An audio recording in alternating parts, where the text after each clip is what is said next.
Well, universities are going to face fines as part of new free speech guidelines. Students will be allowed to make provocative statements as long as they don't incite or harass. Joining me now to discuss this is Ben Jones. He's Deputy Case Director at the Free Speech Union. Ben, presumably you welcome this.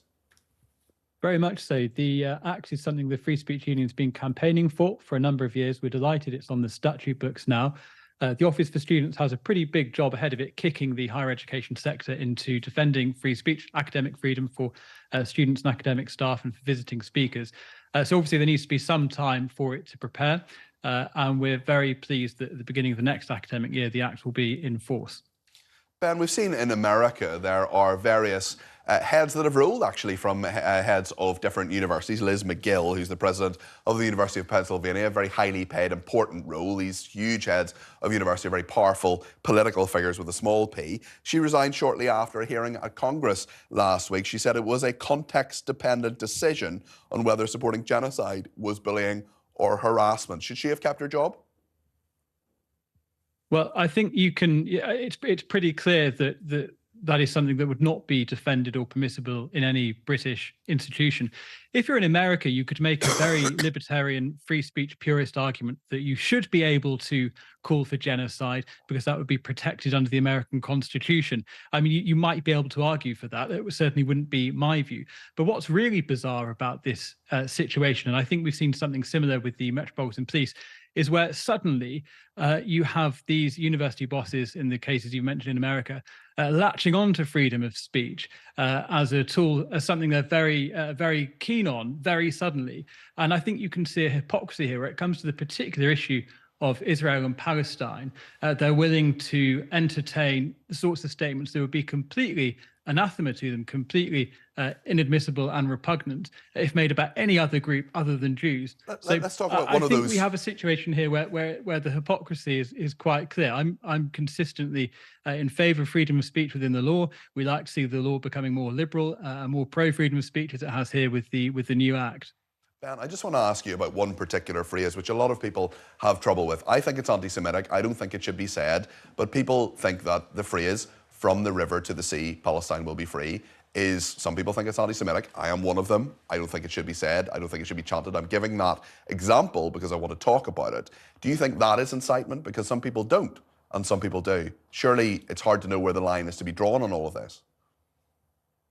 Well, personally, I think that is anti-Semitic as well. I think it's also chanted by a lot of people who are incredibly naive, who don't understand or appreciate that the implication of that phrase, were ever to be carried out, would be the annihilation of Jews from the river to the sea. They mean it in a naive sense of meaning a Palestinian state or some kind of two-state solution. Perhaps some say it's said by lots of people who have no knowledge of the region. So I think with these things, it's not just a question of philosophy, but of law and of context and of free speech codes of practice at each university. So I think if you're the Metropolitan Police, Ben, just let me talk for a second. If you're the Metropolitan Police and people are chanting that slogan, what should you do? I think it depends on the context. If you have Hizb ut-Tahrir or a group of people shouting it outside a synagogue or in the presence of Jews, I think clearly that would be incitement, in my view. Okay, in terms of what these universities are going to do, we've seen a lot of occasions when freedom of speech has not been allowed at universities. We've seen people hounded from their jobs for saying things that are perfectly reasonable in regard to trans. You at the Free Speech Union have often been defending those people. Do you think this will really change things on our university campuses? And isn't it up to the individual universities to decide what they want to do about this? Well, I wish we could have left it to the universities and the university sector to self-regulate themselves. Unfortunately, in the 3 years the Free Speech Union has been operating, we've dealt with 2,250 cases of people being cancelled or punished in some way for something they've said. And of that, about 450 relate to students or academics. So there is an endemic problem within the higher education sector. And unfortunately, it has required new law, new regulation, the Office for Students, and now Arif Ahmed in his new post to ensure that the sector remembers its duties and its core purpose to promote academic freedom and freedom of speech. So there clearly is a problem. I think although the Act is not in effect yet, it is already changing the mood music at universities. And I think that's quite important. I just want to bring in Richard Parsaid here, who's on our panel. Ben, if you just stay where you are a second, I just want to bring Richard in. What do you make of what Ben has been saying there, Richard? Well, I'm really struck by what Ben... I mean, I agree with lots of what Ben has said here, but I'm really struck by him talking about thousands of people being punished for what they've said in the university sector. When you say punished, Ben, are you talking about... Are you talking about like institutional, bureaucratic punishment, or are you talking about, does that include like having lots of people criticize you on social media, having people put posters up about you and stuff like that? No, generally, I'm talking about institutional sanctions. So, for instance, the last couple of weeks, I've been speaking to a number of academics who've contacted the Free Speech Union for the first time, who've just signed up as members, who are being disciplined or investigated in some way for things they've said about the Israel-Palestine conflict. Of course, we've dealt with many other issues, particularly around Black Lives Matter, about trans rights and so on, where people have been punished or investigated in some way.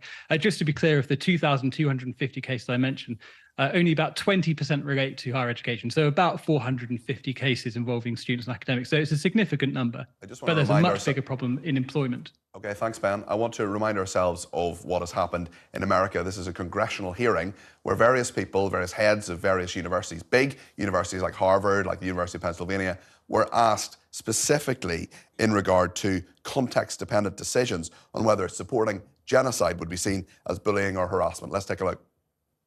Dr. Kornbluth, yes. At MIT, does calling for the genocide of Jews violate MIT's code of conduct or rules regarding bullying and harassment? Yes or no? If targeted at individuals, not making public statements. Ms. Magill, at Penn, does calling for the genocide of Jews violate Penn's rules or code of conduct? Yes or no? If the speech turns into conduct, it can be harassment. And Dr. Gay, at Harvard, does calling for the genocide of Jews violate Harvard's rules of bullying and harassment? Yes or no? It can be, depending on the context. So there are the heads of MIT, the Massachusetts Institute of Technology, we've got the University of Pennsylvania head who has since resigned, the woman in the middle there, and the woman at the end, of course, was asked about this as well. So in terms of what's happened in America, we've seen that Liz Magill has had a lot of this funding pulled for her university by various people who are unhappy with what she has said, and that money aspect of American universities have huge endowments, huge amounts of money put to them, Ben. Surely this is something which actually could have a lot more power than any law in terms of how these people act. Well, I think you're right about the importance of alumni donations and that money, and there have been efforts, quite successful ones, in fact, to campaign and warn universities that if they continue to censor people, if they continue to enforce censorious policies on their academics, on visiting speakers, and on students, the money will be withdrawn. I think that's a really powerful tool. But as I say, we do also just need the hard power of law telling universities that you have to have particular regard for freedom of speech, because the whole sector has become so mired in a particular American approach to diversity, equality, and inclusion that it has forgotten its central mission, its core purpose. Okay. Ben, thank you. That's Ben Jones there, Deputy Case Director at the Free Speech Union.